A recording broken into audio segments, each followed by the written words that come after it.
T R Neelakantan, ഇപ്പോൾ ശരിയാണ്, നമ്മൾ അവിടെ പോയി കണ്ട കാഴ്ചകൾ അങ്ങേയറ്റം വേദനയുള്ള കാഴ്ചകളാണ്. അവിടെ എന്താണ് നമ്മൾ ഇപ്പം ഞാൻ 5-6-7 ദിവസം അവിടെ ഉണ്ടായിരുന്നു. ഇപ്പോഴും ചില ഭൂമിയിൽ നിൽക്കുമ്പോൾ കിട്ടിയ മൃതദേഹത്തിൻ്റെ രൂക്ഷഗന്ധം ഇപ്പോഴും ഇടയ്ക്ക് മൂക്കിൽ വരികയാണ്. നമ്മുടെ തോന്നലാണ് എന്ന് പറഞ്ഞാൽ ഉള്ളിൽ അത്രയും വേദനയാണ്. ആ വേദനകളൊക്കെ അവിടെ നിൽക്കുമ്പോൾ തന്നെ അനാഥത്വങ്ങളുടെ നീണ്ട നീണ്ട എന്താണ് തീരാ യാതനകൾ, വേദനകൾ കാണുമ്പോൾ തന്നെ അടിസ്ഥാന പ്രമാണം എന്താണ്, കുഴിവെട്ടി മൂടുക വേദനകൾ, കുതികൊള്ളുക ശക്തിയിലേക്ക് നമ്മൾ എന്നുള്ളതാണ് മനുഷ്യജീവിതം മുന്നോട്ട് പോകാനുള്ള കുതിപ്പിൻ്റെ അടിസ്ഥാന പ്രേരണ. സിയാ നീലകണ്ഠൻ്റെ ഇപ്പോൾ ആ പ്രേരണയിലേക്ക് എത്തേണ്ട സമയമാവുന്നുണ്ടല്ലോ. ഇപ്പോൾ ഷുക്കൂർ പറഞ്ഞത് കേട്ടു. തവണ അങ്ങോട്ട് പോകുന്ന വഴി സെന്റിനൽ റോക്ക് എസ്റ്റേറ്റ് ഉണ്ട്. അവിടെ ഉദാഹരണത്തിന് ദിവസക്കൂലിക്ക് നിൽക്കുന്നവർ, ട്രാക്ടർ ഓടിക്കുന്നവർ, അവിടെ മെഷീനിൽ വർക്ക് ചെയ്യുന്നവർ, ഇപ്പോൾ തേയില ഉണക്കാൻ നിൽക്കുന്ന സ്ത്രീകളുണ്ട്. ഇപ്പോൾ 450 രൂപ ശമ്പളം എന്നാണ് അറിവ്. 450 × 13 ദിവസം കൂട്ടിയാൽ 5099 രൂപ അവൻ്റെ ജീവിതത്തിൽ നിന്ന് ഈ ദിവസങ്ങളിൽ പോയതാണ്.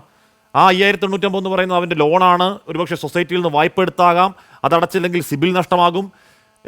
അതും പോട്ടെ, ഇനി ബ്ലോക്കിൽ നിന്ന് അവിടെ കോഴി വിതരണം ചെയ്തുവെങ്കിൽ, ആ കോഴിമുട്ട വിറ്റ് ജീവിക്കുന്നുണ്ടെങ്കിൽ, ആ കോഴി ചത്തുപോയെങ്കിൽ അതും നഷ്ടമാണ്. എന്ന് പറഞ്ഞാൽ അത്രത്തോളം മൈന്യൂട്ട് അവസ്ഥയിൽ, അത്രത്തോളം ഓരോ വ്യക്തി എന്തു ചെയ്തിരുന്നു, അവനുണ്ടായ നഷ്ടം എന്താണ് എന്ന ഒരു മാസീവ് പഠനം അത്യാവശ്യമല്ലേ സിയാർ?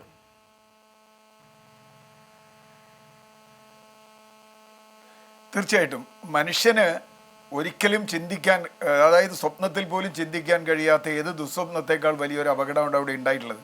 ഇപ്പോൾ ഞാൻ അതിൻ്റെ മുമ്പിൽ എല്ലാ ദുരന്തങ്ങളുടെ മുമ്പിലും കേരളം ഒറ്റക്കെട്ടായി നിന്നിട്ടുണ്ട്. അതിൻ്റെ റെസ്ക്യൂ ഓപ്പറേഷനൊക്കെ നടക്കട്ടെ. എല്ലാവരെയും റെസ്ക്യൂ ചെയ്യാൻ നമ്മളെ കൊണ്ട് പറ്റില്ല.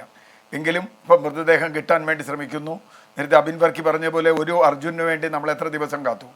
ഇതിൻ്റെ ഏറ്റവും പ്രധാനപ്പെട്ട പ്രശ്നം, നേരത്തെ പറഞ്ഞതുപോലെ വെള്ളരിമരയിൽ നിന്ന് സൂചിപ്പാറയിലേക്ക് എത്തുമ്പോൾ ഏതാണ്ട് 1200-1300 മീറ്ററിൻ്റെ ആഴമുണ്ട്. ഇത്രയും ദൂരം, ഇത്രയും ആഴത്തിലേക്ക്, ഇത്രയും സ്ലോപ്പിൽ വലിയ തോതിൽ ഈ പാറയും മണ്ണും വീടും ആളുകൾ എല്ലാം കൂടി, മരങ്ങൾ ഒഴുകി വന്നാൽ, അതിൻ്റെ മേലെ വന്ന് വീണാൽ അതിൽ നിന്ന് മൃതദേഹം കിട്ടുക അത്ര എളുപ്പമുള്ള കാര്യമല്ല എന്നറിയാം. പ്രത്യേകിച്ചും അതിൻ്റെ സ്ലോപ്പുകൾ 90 ഡിഗ്രി സ്ലോപ്പാണെന്നാണ് നേരത്തെ പറഞ്ഞത് പലയിടങ്ങളിലും. അവിടെ വരുമ്പോൾ തീർച്ചയായും അതുണ്ട്. അതിൻ്റെ ഫലമായി ഹാഷ്മി പറഞ്ഞ പോലെയുള്ള ദുരന്തങ്ങൾ, മാനസികവും ശാരീരികവും സാമ്പത്തികവും സാമൂഹികവുമായ നിരവധി ദുരന്തങ്ങളുണ്ട്. അപ്പോൾ അതിലേക്ക് നമ്മൾ ഓരോരുത്തരും അത് പഠിക്കേണ്ടതുണ്ട്. തീർച്ചയായും അതിന് പരിഹാരം കാണേണ്ടതുണ്ട്. ഇപ്പോൾ റീഹാബിലിറ്റേഷൻ ആൻഡ് റീസെറ്റിൽമെൻറ്റ് എന്ന് പറയുന്ന ആ വാക്ക്, റീസെറ്റിൽമെൻറ്റ് എന്നൊരു വാക്കുണ്ട് അതിൻ്റെ കൂടെ. റീഹാബിലിറ്റേഷൻ മാത്രമല്ല, 2013 ഭൂമി ഏറ്റെടുക്കൽ നിയമത്തിലാണ് അത് ഏറ്റവും കൂടുതൽ വ്യാപകമായി വന്നത്. അത് സുപ്രീം കോടതിയുടെ ഒരു വിധിയുടെ അടിസ്ഥാനത്തിൽ കൂടിയാണ് വന്നത്. അതിൽ വളരെ കൃത്യമായി പറയുന്നത്, നിങ്ങൾക്ക് എങ്ങനെ ജീവിച്ചിരുന്നുവോ അതിനേക്കാൾ മെച്ചപ്പെട്ട രീതിയിൽ നിങ്ങൾക്ക് തുടർ ജീവിതം സാധ്യമാകുന്നതാണ് റീസെറ്റിൽമെൻറ്റ്. അതിന് റോഡാവാം, വൈദ്യുതിയാവാം, വെള്ളമാവാം, സ്കൂളാവാം, ആശുപത്രിയാവാം, ആരാധനാലയങ്ങളാവാം, തൊഴിലിടങ്ങളാവാം, കൃഷിയിടങ്ങളാവാം, ഒക്കെ ഇതെല്ലാം മുമ്പത്തേക്കാൾ മെച്ചപ്പെട്ട രീതിയിൽ നിങ്ങൾക്ക് കൊടുക്കാൻ കഴിയണം എന്നുള്ളതാണ് റീസെറ്റിൽമെൻറ്റ് എന്ന വാക്കിനർത്ഥം. ഇത് നമുക്ക് എല്ലാ സ്ഥലത്തും കഴിഞ്ഞിട്ടുണ്ടോ എന്ന് ചോദിച്ചാൽ ഇല്ല എന്ന് പറയേണ്ടി വരും. അതൊരു ഗവൺമെൻറ്റിൻ്റെ പ്രശ്നം മാത്രമല്ല. അതിൻ്റെ ആദ്യത്തെ കുഴപ്പം, നമ്മൾ ഈ റെസ്ക്യൂ ഓപ്പറേഷൻ കഴിഞ്ഞാൽ, ഇതിൻ്റെ ഒരു ഘട്ടം കഴിഞ്ഞാൽ നമ്മൾ ഈ വിഷയങ്ങളിൽ നിന്ന് വിടും. ഞാൻ മാധ്യമങ്ങളെ അടക്കം ചേർത്തുകൊണ്ടാണ് പറയുന്നത്. ഈ വിഷയങ്ങളിൽ നമ്മൾ വിടും. ഇപ്പോൾ പുത്തുമല നമുക്കൊരു ദിനമാണ്, കവളപ്പാറ നമുക്കൊരു ദിനമാണ്, പെട്ടിമുടി നമുക്കൊരു ദിനമാണ് എന്ന് പറഞ്ഞാൽ അത്രയേ ഉള്ളൂ. ഇപ്പോൾ പെട്ടിമുടിയിൽ കിട്ടാത്ത ബോഡികൾ എത്രയാണ്, കവളപ്പാറയിൽ കിട്ടാത്ത ബോഡികൾ എത്രയാണ്, ഇതൊക്കെ നമ്മുടെ മുമ്പിലുണ്ട്. അപ്പോൾ അതുകൊണ്ട് റീസെറ്റിൽമെൻറ്റിലേക്ക് വരുമ്പോൾ നേരത്തെ പറഞ്ഞ ഏറ്റവും പ്രധാനപ്പെട്ട ഒരു കാര്യം, ഈ നഷ്ടങ്ങളൊക്കെ കണക്കാക്കണം, അത് പഠിക്കണമെന്ന് മാത്രമല്ല, ഇനി റീസെറ്റിൽ ചെയ്യുന്ന സ്ഥലത്ത് ഇങ്ങനത്തെ അപകടം ഉണ്ടാവരുത് എന്നുള്ളതാണ്. ഞാനിപ്പോൾ ഗാഡ്ഗിലിനെ കുറിച്ചോ കസ്തൂരിരംഗനെ കുറിച്ചോ ഒന്നും പറയാറില്ല കാശ്മീർ. അതൊന്നും പറയേണ്ട കാര്യമേ ഇല്ല. ഇപ്പോൾ എക്കോളജിക്കലി സെൻസിറ്റീവ് ഏരിയ എന്ന ചർച്ച ചെയ്താൽ പലർക്കും വിഷമമാണ്. ഞാൻ അതുകൊണ്ട് പറയാറില്ല. പക്ഷേ ഒരു കാര്യം പറയണം, ഡിസാസ്റ്റർ പ്രോൺ ഏരിയ, പരിസ്ഥിതിയുടെ വിഷയമല്ല അത്, ഡിസാസ്റ്റർ പ്രോൺ ഏരിയ ഏതാണ് നമ്മുടെ പശ്ചിമഘട്ടം മാത്രമല്ല, കടലോരമുണ്ട്, ഓഖി മുതൽ ഇങ്ങോട്ട്, ഏതാണെന്നൊന്ന് ഐഡൻറ്റിഫൈ ചെയ്യേണ്ടേ. അതിനുശേഷമല്ലേ റീഹാബിലിറ്റേഷൻ റീസെറ്റിൽമെൻറ്റ് നടത്താൻ പറ്റൂ. ഇപ്പോൾ ഞാൻ പല ശാസ്ത്രജ്ഞന്മാരും പറയുന്നതനുസരിച്ച് ഇതിന് തൊട്ടടുത്ത പല പ്രദേശങ്ങളും ഇതുപോലെ തന്നെ അപകടകരമായ ഡിസാസ്റ്റർ പ്രോൺ ആണെന്നാണ്. അതിന് കാരണം പറയുന്നത്, ഇനിയും അതിവർഷമുണ്ടാകാം എന്ന് കാലാവസ്ഥാ നിരീക്ഷകർ പറയുന്നു. ക്ലൈമറ്റ് ഈസ് ചേഞ്ച്, ക്ലൈമറ്റ് ക്രൈസിസിൽ എത്തിയിരിക്കുന്നു. അങ്ങനെ ക്ലൈമറ്റ് ക്രൈസിസിൽ എത്തിയിരിക്കുന്ന ഒരു ഘട്ടത്തിൽ നമ്മൾ പഠിക്കേണ്ടത് എന്താണ്?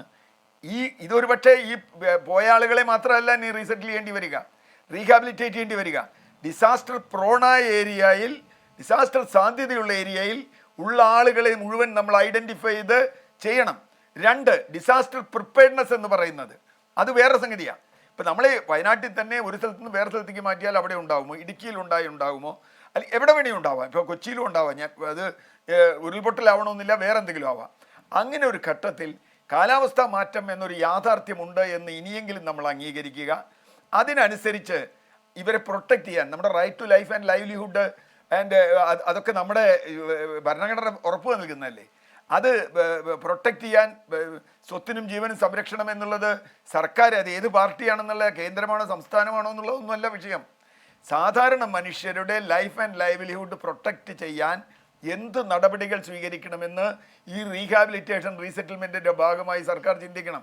അതും ഇതിൻ്റെ ഒരു ഭാഗമാണ്. കാരണം ഇനി വരുന്ന ആളുകളെ ഇതിൽ നിന്ന് ഒഴിവാക്കാൻ വേണ്ടി അപ്പോൾ ഇതിൻ്റെ ഒരു സമഗ്രതയാണ്, ഒരു ഹോളിസ്റ്റിക്കാണ് റീഹാബിലിറ്റേഷൻ പാക്കേജ്. ഇവർക്ക് എവിടെയെങ്കിലും 2 വീട് വെച്ച് കൊടുക്കുക എന്നുള്ളതല്ല. വീട് നമ്മൾ വെച്ച് കൊടുക്കും, വീട് വെച്ച് കൊടുക്കുന്നതിൽ ഒരു തെറ്റുമില്ല, കൊടുക്കണം. വീട് മാത്രമല്ല, അവരുടെ സ്കൂളിൻ്റെ പ്രശ്നമുണ്ട്, ആശുപത്രിയുടെ പ്രശ്നമുണ്ട്, ആരാധനാലയങ്ങളുടെ പ്രശ്നമുണ്ട്, ഇതൊക്കെ ഉണ്ട്. ഞാൻ നേരത്തെ പറഞ്ഞ പോലെ സുപ്രീം കോടതി വിധി തന്നെ കൃത്യമായി പറയുന്നുണ്ട് എന്താ റീസെറ്റിൽമെൻറ്റ്. അതിനനുസരിച്ച് ഇതിൻ്റെ കൂടെ ഒരു മെയിൻ ഫാക്ടർ വരുന്നത് കാലാവസ്ഥാ മാറ്റം എന്നത് സത്യമാണ് എന്നാണ്. എനിക്കുള്ള ഒരു വിഷമം, മുഖ്യമന്ത്രി ഇന്നലെ പ്രധാനമന്ത്രിയെ കണ്ടപ്പോൾ ഞാൻ വളരെ പ്രതീക്ഷയോടുകൂടിയാണ് കാത്തിരുന്നത്. പക്ഷെ അതിൽ ഈ പശ്ചിമഘട്ടം, ഇപ്പം നേരത്തെ അബിൻ വർക്കി പറഞ്ഞതുപോലെ പശ്ചിമഘട്ടം ദുരന്ത സാധ്യതയുള്ള നിരവധി സ്പോട്ടുകൾ ഉണ്ട് എന്ന കാര്യം നമ്മൾ ഉടനെ ഐഡൻറ്റിഫൈ ചെയ്യണമെന്നൊരാവശ്യം അതിൽ വന്നില്ല. അതുകൂടി വരണം.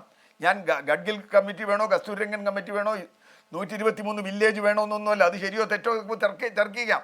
പക്ഷേ മനുഷ്യജീവൻ ഇനി നഷ്ടപ്പെടാതിരിക്കാൻ എന്ത് ചെയ്യണമെന്ന് നമ്മുടെ ഭരണകൂടങ്ങൾ, സർക്കാരുകൾ, രാഷ്ട്രീയ പാർട്ടികൾ എല്ലാവരും തുറന്ന് ചിന്തിക്കണം. അല്ലെങ്കിൽ വലിയ വലിയ ദുരന്തങ്ങൾ ഇതിനും മേലെയും ഉണ്ടാവും. നമുക്ക് ജീവൻ രക്ഷിക്കാൻ കഴിയില്ല, സ്വത്ത് നഷ്ടപ്പെട്ടത് രക്ഷിക്കാൻ കഴിയില്ല. ആളുകൾ ഇങ്ങനെ ഓർമ്മയിൽ നിൽക്കും. ഇപ്പോൾ ശരീരം പോലും നമുക്ക് തിരിച്ചു കിട്ടാൻ കഴിയുന്നില്ല. അതുകൊണ്ട് ഞാനിതിൽ ഏറ്റവും കൃത്യമായി പറയുന്നത് റീഹാബിലിറ്റേഷൻ റീസെറ്റിൽമെൻറ്റ് അതിൻ്റെ എല്ലാ അർത്ഥത്തിലും എല്ലാവരും ഒരുമിച്ച് ചേർന്ന് നടത്തണം എന്നാണ്.